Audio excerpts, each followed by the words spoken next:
Hi everyone, it's QuickyBaby and welcome back to World of Tanks. And tomorrow Lara Croft and Duke Nukem arrive in the game with not one but two bonus battle passes which are running concurrently. In today's video I'm going to give you my recommendation as to which of these bonus battle passes you should go for, if any, and give you an estimate of exactly how long it will be able to take to be able to grind through either one, both of these battle pass chapters. So firstly, one of the most interesting things is the amount of time that it takes to be able to go through towards one of these heroes is not even. For Tomb Raider or Lara Croft, it's going to be 30 battle pass stages. For Duke Nukem, it's going to be 40. And so the rewards that you actually get are different. You can get 33% more bonds, 800 to be exact, for completing the Duke Nukem Battle Pass, as opposed to the Tomb Raider Battle Pass, which is pretty much bang on with the amount of extra time that it's going to take to be able to complete those extra 10 stages. However, right off the bat, I want to highlight to you that because of Wargaming's new bonus battle pass, it's so confusing. How am I going to call this? Wargaming's elite circuit system, that once you've completed the battle pass, every 500 battle pass points that you grind, you're going to get 3 scratch cards, 100 chips, and 100 bonds. Now, you can spend those chips on a variety of things, including some tier 6 premium tanks, or alternatively, you can turn them into bonds at a 2-to-1 ratio. Accordingly, what this means is that for every 500 battle pass points that you grind after you've completed the battle pass, you will get yourself a breakdown. And let me clarify, this is an average breakdown based on the 50 or so scratch cards that I managed to get last battle pass season. So every 3 scratches is worth 3,600 free experience, 75 components, and 120,000 credits. So accordingly, if you want to grind through 70 stages of the battle pass, the bonus battle pass that is, let's imagine that instead of activating those bonus battle passes, you just kept playing the regular battle pass. How much would you have managed to get? Well, you'll get yourself 1,050 bonds, 25,000 free experience, 525 components, and 840,000 credits. So that's pretty much what you would have been getting with regards to credits, and you'll actually get yourself the free experience that would be locked behind the improved rewards paywall. But undoubtedly, you will have got more bonds, 1,400, from activating and completing the bonus battle passes than you would for completing the elite circuit. So my recommendation would be that if you plan to actually get towards the bonds in these battle passes, it's better to invest your time into them than it is to invest those battle pass points into the elite circuit. So next, I want to talk about exactly how brutal it will be to be able to grind through the battle pass. And in true QuackyBabs fashion, I've made you an Excel spreadsheet that not only breaks down how many battle pass points you're going to have to get per day, it also breaks down how many battle pass points you'll get if you play the featured battle pass tanks, which actually make extra bonus points, and then how much time per day that you will have to play, depending on how good of a player you are, from 45 to 60%. So let me break it down. So firstly, you need to take into account that the best way to get battle pass points is to complete your daily missions every single day. You can get 70 battle pass points just for completing your 4 daily missions. This is huge. It will save you so much time. It's going to save you pretty much at least an hour to an hour and a half every time you complete those daily missions of grinding inside vehicles. So if you want to do these bonus battle pass chapters, it's really important that you give yourself at least an hour or 2 or 3 hours, however long it's going to take you to be able to get those bonus missions done every day. On top of this, you're going to get yourself 50 extra points for completing those 45 dailies. You'll have enough time to complete 1 or 2 of them. I'm going to be estimating as if you've kind of got unlucky and you're only going to be able to complete 1 set of the 50 bonus battle pass points. Accordingly, this means that you will need 136 battle pass points every day if you want to get the 1,500 required to complete the 30 stages for the Lara Croft Battle Pass, and you have 11 days to do it. So what this means is that if we take away the 70 that you're going to get from your dailies, that means your daily bonus Battle Pass points will be 4.5 from completing those 45 missions, which will mean that you will have to grind 61 extra Battle Pass points per day to be able to get yourself Lara Croft. So how long will that take you? How long will 61 points take you? Well, remember that you only get Battle Pass points if you finish in the top 10. And so this is really unfair for 45% win rate players, because maybe this is bold of me, but I think that 45% win rate players are only going to finish top 10 half the time at best if they're playing well. Whereas I think that 60% win rate players are probably going to be finishing top 10 at least 85% of the time. So this definitely compounds the amount of time that poor players are going to have to spend playing compared to the sweat lords inside the game. So the time per day for a 45% win rate player to be able to get these 61 extra battle pass points when they're playing regular vehicles will be 2.65 hours. That's 2.5 hours every single day after you've in addition to completing your daily missions, to be able to complete those 30 chapters. However, for a 60% win rate player, you could get those 30 chapters done in about an hour and a half. Now, the real important thing to recognize here is that that's if you play regular tanks. But if you play the WZ-111-5A, which gives you 1 extra point as long as you finish top 10 in a win or a loss, what that means is that if you finish between 4th place to 10th place, you're actually going to get 4 battle pass points instead of 3 in another tank, and that is massive. That will improve your grinding speed by 33%.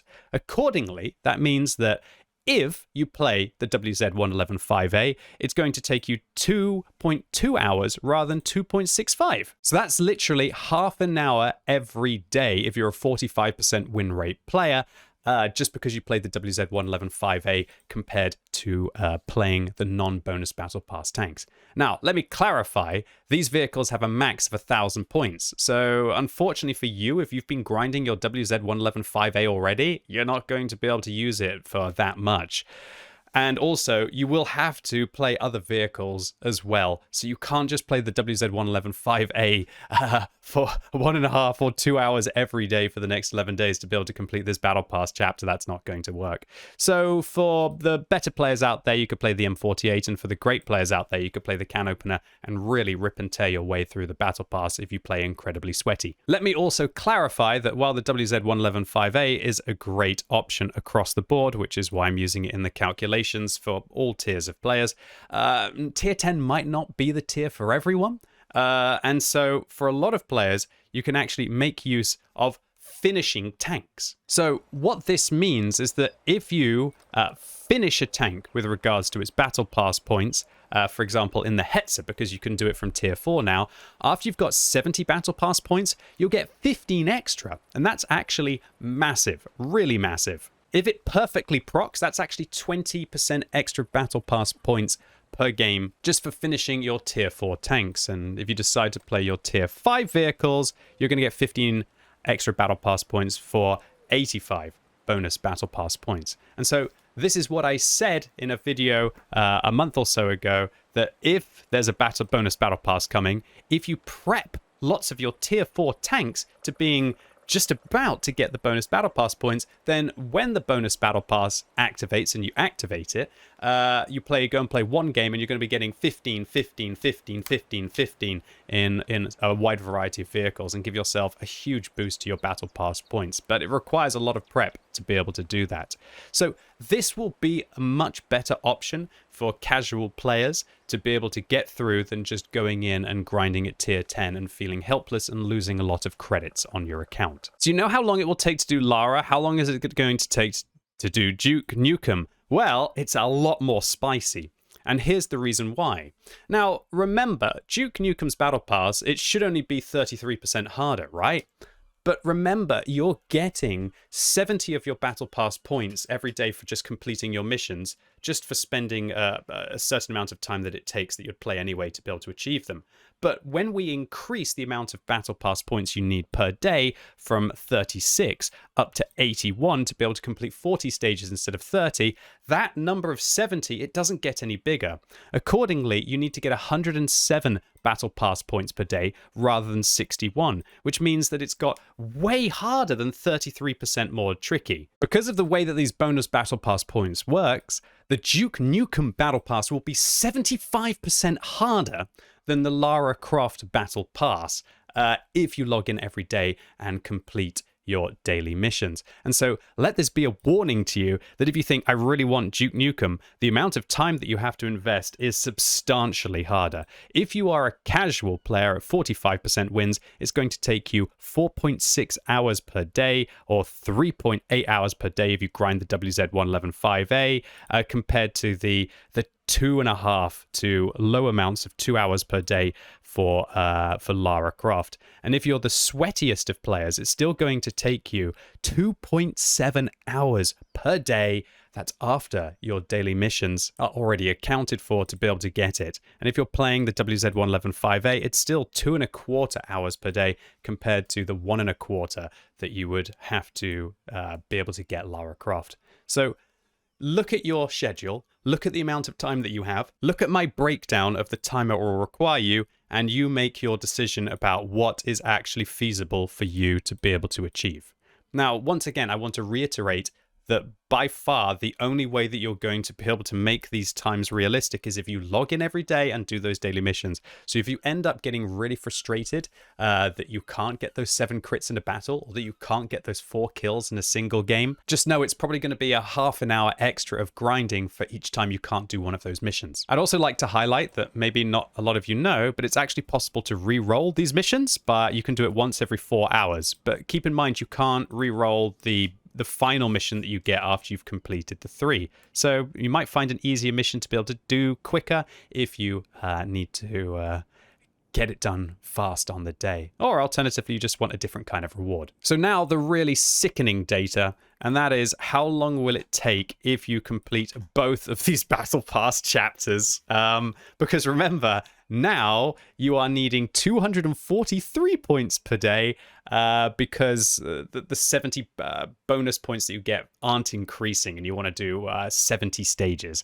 Okay, guys. Well, even if you're a 45% win rate player and you don't want to play the WZ111 5A, and let me clarify, you're going to need enough points to max out the 5A, the M48, and the can opener anyway. So yeah, you're going to have to play other vehicles as well. It will take you 10 hours per day if you want to get Duke Nukem and Lara Croft for free. If you do it with the WZ111 5A, it's going to take you 8.5 hours per day. Even if you're a 60% win rate sweat lord, it is still going to take you 6 hours per day in non-bonus tanks, and 5 hours per day of grinding in your bonus tanks like the 5A. So please keep that in mind. That my firm recommendation is that you just pick one bonus pass chapter, focus on it, and then afterwards you probably just go back to grinding the regular battle pass. And that's something that I want to highlight here. And that is that, remember, you might want to complete the regular battle pass, which is hard enough already for a lot of players to be able to get all of the loot inside. And so don't go and grind yourself trying to get Duke Nukem and Lara Croft, burn out in World of Tanks, and then find that you don't actually want to continue doing the regular battle pass after those 11 days have finished. There's 2 also very important things that you need to do, and that is that you must activate the bonus battle pass chapter when you start, before you've done your daily missions, if you want to be able to do the bonus battle pass chapters. And in addition, I thoroughly recommend you turn off grand battles, because grand battles don't work for battle pass points, at least as far as I'm aware. So now I want to highlight what probably a lot of you are going to do is you're going to look at this and think, man, I really want Lara Croft, I want Duke Nukem, but I really can't be bothered to do all of the grinding to be able to get there. How much gold is it going to cost? Well, to skip stages in a bonus battle pass, you have to purchase the base reward, or should I say the bonus battle pass chapter. So this means that you're going to have to spend 2,500 gold to be able to activate the bonus battle pass for Lara Croft. And then on top of that, you'd have to skip 30 stages, which costs you 250 gold a stage. That's 7,500, meaning the total price to be able to get Lara Croft and the IMT is 10,000 gold. Now, hopefully you've watched my tank review on the IMT yesterday, and you'll know that I think that it's an awful vehicle that really just adds nothing to the game. It's if you don't have a premium tank already, it will make you credits, but apart from that, it adds nothing, and it's not a very enjoyable tank at all. And so Whether you want to spend 10,000 gold purely to have Lara Croft as a commander inside World of Tanks, that's up to you. But we also need to take into account that you are getting some decals, some boosters, some free experience, but only 9,000. It's like nothing. 9 days of premium if you need the premium. Another crew member, which probably isn't going to come with Brothers in Arms, I expect. And you're getting that 3D style for the Tomb Raider style for the Tier 8 IMT. All in all, are these worth 10,000 gold?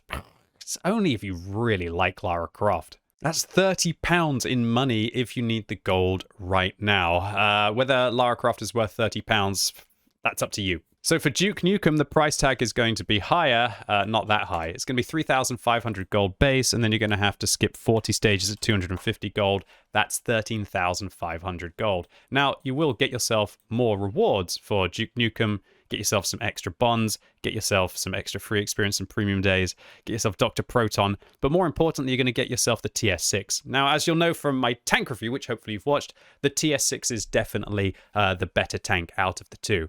Is it an enjoyable tank?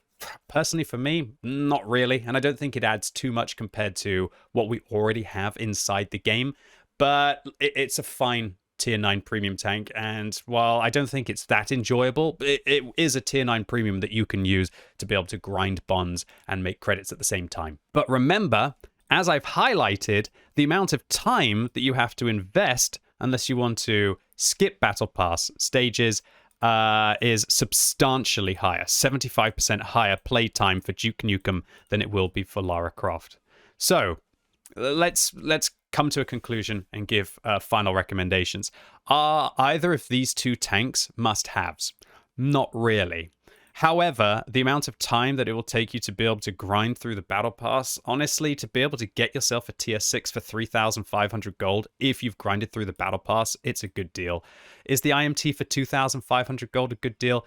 Probably is. And do you know why? Because the current gold price for the TS6 is 13,100 gold. And so what this means that, and let me clarify, there's no guarantee that this will ever happen again. But if you buy this tank for 3,500 gold and it's available in a future trade-in, you could, in theory, get yourself 6,500 gold off another tank which you could buy, which that's a good deal, right? You're literally almost doubling the amount of gold that you'll get off another vehicle in a trade-in. However, that recommendation is only as if you're going to play World of Tanks a lot over the next 11 days. For the majority of players out there, do I think that it's... You just look at my charts and look at these numbers and think to yourself, do I play World of Tanks this much on average every day? And let me clarify, if you don't play every day and you miss those 70 bonus Battle Pass points from completing your daily missions, this number gets a lot higher. And if that's the case, you probably want to just skip this altogether and just go and grind to be able to try and complete the regular Battle Pass or to be able to grind elite circuits. Next up, I don't really think that it's so much of a choice as to which hero you want to go for, Lara Croft or Duke Nukem. I think it's more of a case of you should use my calculations to figure out how much time do you have to go for one of these two vehicles. However, on the other hand, if you do have gold to spend inside the game and you want to get the elites... It's so confusing to try and keep up with Wargaming's lingo. If you want to get the improved rewards from one of the bonus battle passes, I would probably recommend to go for Duke Nukem and go for the TS6 instead. I think that the rewards that you'll get will be better, and I think considering that you're literally just getting yourself more bonds and you're getting yourself a better tank, that if you absolutely, utterly must be able to complete one of these, but you don't have time or the money to be able to complete both of these, then I'd recommend to go for Duke Nukem and the TS6. The final word I want to have is, do I think that it's a little lame what Wargaming are doing here with regards to Lara Croft and Duke Nukem and releasing them at the same time? I have mixed feelings about this. When I first thought about it, oh my gosh, you have to have everything inside World of Tanks and you have to complete 70 stages. Yeah, the amount of time that it requires to complete 70 stages is sickening. And so this is not a case of you get a tier 8 and a tier 9 tank for only 6,000 gold, right? That's not what's happening here, as well as also all of the other wonderful rewards that you can be able to get your hands on. What this really is you have to pick. You have to decide which one you want to go for and probably just not bother with the other one at all. So Wargaming are thinking they have to make a decision. But unfortunately, the reality is that for a lot of players, they'll probably have enough time to grind through the 10,000 gold it costs to get Lara Croft and the vehicle, and then they'll have to pay 13,500 gold or decide about whether they want to be able to get the TS6 and Duke Nukem. But maybe this is just me being mad here, but from a value perspective, thinking about how much tier 9 premium tanks usually cost in like a black market, inside a black market, they're usually that much minimum, right? So from a value perspective as to how much Wargaming are actually charging for the amount of loot and rewards you manage to get, it's not that bad of an offer. However, let me clarify. As I've said in my 2 tank reviews, I would not be recommending the tanks at that price tag. But the price tag is not so outrageous that it's insulting, and the only people who are really going to suffer are tank collectors who must absolutely, utterly have everything inside the game. And honestly, ladies and gents, as I've been saying over the last few months, if you are someone who is a tank collector who must have everything inside the game, I thoroughly recommend that you stop, because the game is getting so expensive that you must make intelligent, informed decisions for content that you will actually enjoy, rather than having all of the content that Wargaming put in the game, irrelevant of how novel or how bad it is. Anyway, ladies and gents, boys and girls, that was my big breakdown of the bonus battle pass chapters. I really hope it was useful for you, and it's going to help you to make a good decision over the next 11 days. If it was, give the video a thumbs up. If you hated it, give it a thumbs down, and let me know in the comments which of these 2 bonus battle pass chapters are you going to go for, or do you have time to go for either of them, boys and girls? And which tank are you going to be grinding as well over the next 11 days? Or are you going to go for playing tier 4 and tier 5 tanks to max out the bonus battle pass points? And if you're watching this video as it's released on Wednesday, I'm going live all day on twitch.tv/QuickyBaby with brand new token drops, so you can be able to hopefully finish getting your T78. I'd also like to clarify, I will be streaming tomorrow as well with exclusive drops, so you can get yourself a premium day just for watching my stream for 60 minutes. So schedule a reminder for Thursday, starting from about 3 o'clock UTC, to come and watch Uncle Scrubs and get yourself a free day of premium. And as always, thank you so much for watching. You've been epic, and hopefully I'll see you soon.